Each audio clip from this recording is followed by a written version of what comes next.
আসসালামু আলাইকুম রহমতুল্লাহ বরকাত। সময়ের মতো সময় এমনি চলে যাচ্ছে, বরফের মতো সময় চলে যাচ্ছে। সকালবেলা যেমন 10 কেজি একটা বরফ খেয়ে দিলে সারাদিনে গলে গলে বরফটা শেষ হয়ে যায়, তেমনি আমাদের জীবনে হায়াতও বরফের চেয়েও দ্রুত গলে যাচ্ছে।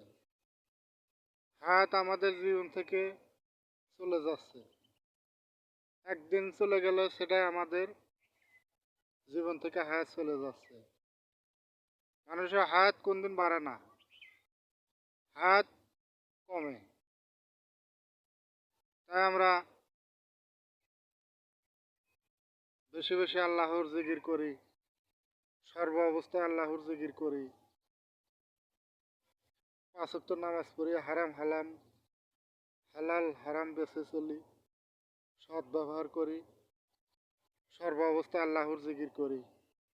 আল্লাহ সকলকে হায়াত দাস করুক। আসসালামু আলাইকুম।